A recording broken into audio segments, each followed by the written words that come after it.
జై శ్రీమన్నారాయణ. భగవద్బంధువులారా, ఈరోజు పరాశర భట్టర్ అనే మహానుభావుల యొక్క తిరునక్షత్ర మహోత్సవం. జ్యేష్ఠమాసంలో అనురాధ నక్షత్రం వారు అవతరించినటువంటి కాలం అన్నమాట. వీరి వైభవం ఇంత అని చెప్పడానికి వీలు కాదు. భగవద్ రామానుజుల వారి యొక్క సంప్రదాయ పరిరక్షణలో ఆ తర్వాత భూమిక వీరిదే. శ్రీరంగ క్షేత్రానికి పురోహితులుగా రామానుజ వారు ఏర్పాటు చేశారు. అందుకే వీరిని శ్రీరంగేశ పురోహితులు అంటారు. రామానుజుల వారికి అత్యంత ప్రియ శిష్యులు కూరేశులు అంటారు. వారినే శ్రీవత్సాంక మిశ్రులు అంటారు. అలాంటి గొప్ప మహానుభావుడు రంగనాథుని అనుగ్రహం చేత వారికి 2 కుమారులు కలిగారు. వారిలో ఒకరు వ్యాసభట్టర్, రెండో వారు పరాశర భట్టర్ అంటారు. ఈ పరాశర భట్టర్, వ్యాసభట్టర్ అనేవారు ఇరువురు కూడాను భగవంతుని అనుగ్రహం చేత పుట్టినవారు గనక వారే పెంచుతారు అని శ్రీరంగనాథుని యొక్క ఆలయంలో ఉన్నటువంటి 2 స్తంభాలకు ఊయల కట్టి అక్కడే పెంచారట ఈ కూరత్తాళ్వాన్.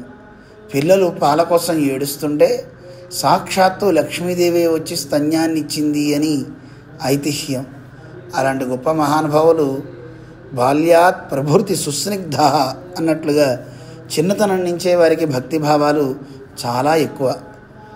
ఎంత గొప్పతనం అంటే 5 ఏళ్ల ప్రాయంలో వాళ్ళు శ్రీరంగనాథుని యొక్క ఆ ప్రాకారాలలో ఆడుకుంటున్నారు పిల్లలందరూ కలిసి. ఆ సందర్భంలో ఒక ఆయన పల్లకీలో ఊరేగుతున్నట్ట. చిన్న పిల్లవాడైన ఆ స్వామి చూసి పరాశర భట్టర్ వారు, అరే, రంగనాథుడు ఊరేగేటటువంటి ఈ మాడవీధులలో ఎవరూ కూడా వాహనాల్ని అధిరోహించి వెళ్ళకూడదు కదా, ఇతను వాహనం ఎక్కి వెళ్తున్నాడు అని ఆ 5 ఏళ్ల పిల్లవాడు చూసి వెళ్ళటానికి వీలు లేదని చెయ్యడ్డు పెట్టాట. పెద్ద పెద్ద హేమాహేమీలే భయపడిపోయి పక్కకి వెళ్తే ఈ చిన్న పిల్లవాడు వచ్చాడు, జరుగు పక్కకి అన్నారు ఆ పల్లకి మోసేవారు. పిల్లవాడు జరగను అన్నాడు. ఎందుకు జరగవు అంటే, ఇది రంగనాథుని ప్రాకారం, ఈ మాడవీధులలో ఎవరైనా సరే కాలినడకనే వెళ్ళాలి తప్ప వాహనాల్లో వెళ్ళడానికి వీల్లేదు అన్నట్ట. అనగానే వెంటనే ఆ లోపల నుంచి ఆ భట్టర్ అనే మహానుభావులు తెర తీసి చూసి, నేను ఎవరినో తెలుసునా అన్నట్ట. మీరెవరైతే నాకేమిటి, నన్ను సర్వజ్ఞ భట్టర్ అంటారు అన్నాడు. ఓ, అంటే అన్నీ తెలుసునా, అయితే సరే నీకెంతవరకు తెలుసునో నేను పరీక్షిస్తా అని కాస్త ఇసుకని చేత్తో తీసుకొచ్చి ఇదెంతో చెప్పు అన్నట్ట. అంటే ఎన్ని రేణువులు ఉంటాయో నేనేం చెప్పగలనయా, అవి అనంతం అన్నట్ట. ఇవి ఎన్నో కూడా చెప్పలేకపోతున్నావు, నువ్వు సర్వజ్ఞ భట్టర్ ఎలా అవుతావు అన్నాడు 5 ఏళ్ల పిల్లవాడు. మరి నువ్వు చెప్పగలుగుతావా అన్నాడు. అవును చెప్పగలుగుతా. ఇదెంతో నువ్వు చెప్పు.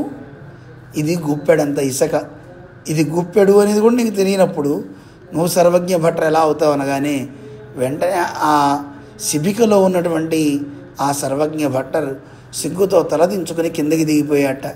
దిగి ఆ పిల్లవాడిని ఎత్తుకుని ముద్దాడట. అంత గొప్ప మహానుభావులు పరాశర భట్టర్ వారు. అంతేకాదు, వీరికి పరమాత్మ విషయంలో ఉండే భావన ఎంత గొప్పది అనేది మన పెద్దలు చెప్తుంటారు. వారు రంగనాథుని ఆలయంలో దర్శనానికి వెళ్ళారట. వెళ్ళినప్పుడు తమని తక్కువతనం చేసుకుంటూ అమర్యాద క్షుద్ర అంటూ నేను నీచుణ్ణి ఇలా భావిస్తూ వెళ్తే ఒక ఆయన వీరి మీద ద్వేషంతో వీరు నేను అమర్యాదుణ్ణి అనుకోగానే అవును అన్నట్ట. క్షుద్ర నీచుణ్ణి అనుకున్నట్ట, అవును అన్నట్ట.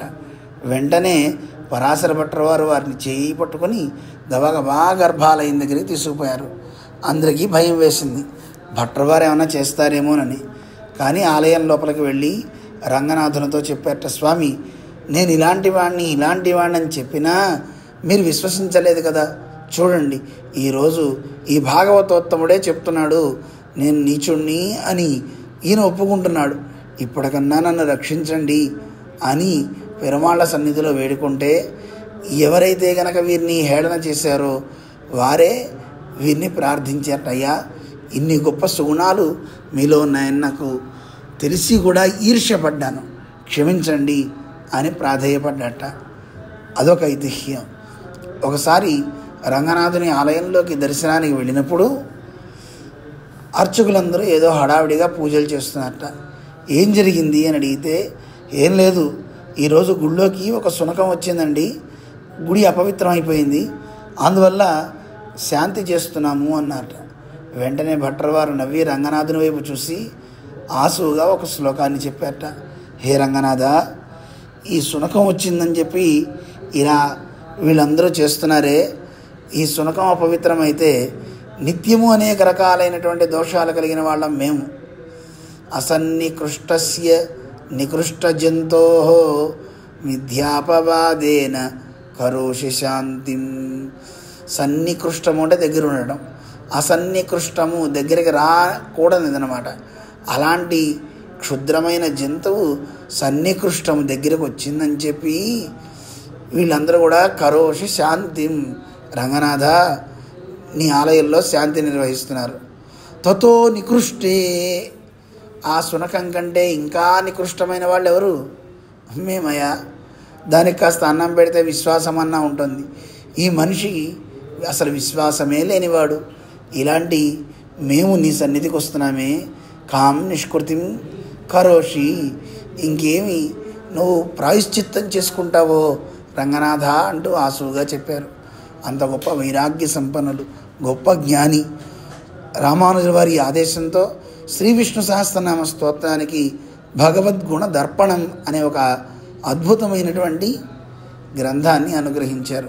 భగవంతుని గుణాలు ఎక్కడ ప్రకాశిస్తాయి? ఒక మనిషి తన రూపం చూసుకోవాలంటే అద్దం ముందుకు వెళ్ళాలి. అలాగే భగవంతుని గుణాలన్నీ తెలియాలి అంటే ఒక దర్పణం దగ్గరికి వెళ్ళాలి. అదే శ్రీ విష్ణు సహస్రనామ స్తోత్రం. ఆ స్తోత్రానికి భగవద్గుణ దర్పణం అనే పేరుతో వ్యాఖ్యానాన్ని అనుగ్రహించిన గొప్ప మహానుభావులు. వీరు ఎన్నో రచనలు చేశారు. అటువంటి పరాశర భట్టర్ వారి ఒకసారి తనియన్ని అందరం అనుసంధానం చేసుకుందాం.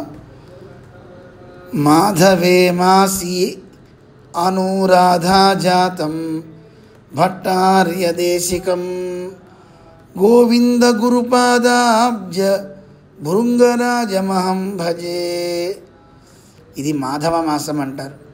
ఈ మాసంలో అనురాధ నక్షత్రంలో అవతరించారు ఈ స్వామి. వీరికి ఆచార్యులుగా గోవింద భట్టరని రామానుజుల వారి శిష్యులు. వారిని రామానుజులు నియోగించి మీరే వీరికి సమాశ్రయణం చేయండి, మీరే గురువుగా ఉండండి అని తెలియచేశారన్నమాట. అలాంటి మహానుభావుల్ని మనం ఎప్పుడు కూడా భజించాలి. పరాశర భట్టర్ వారు వారి ఆచార్యులైనటువంటి గోవింద గురు పాదాబ్జం, వారి పాదాలనేటటువంటి పద్మాలయందు ఒక భృంగంలాగా, అంటే తుమ్మెద ఎలా అయితే పద్మాల మీద వాలి మకరందాన్ని స్వీకరిస్తుందో అలా స్వీకరించే ఈ భృంగానికి నేను భజిస్తున్నాను. భృంగం అంటే తుమ్మెద. ఆ తుమ్మెద మరెవరో కాదండోయ్, పరాశర భట్టర్ వారే. ఇంకొక శ్లోకంలో కూడా వీరిని తెలియజేస్తున్నారు, స్తుతిస్తున్నారు.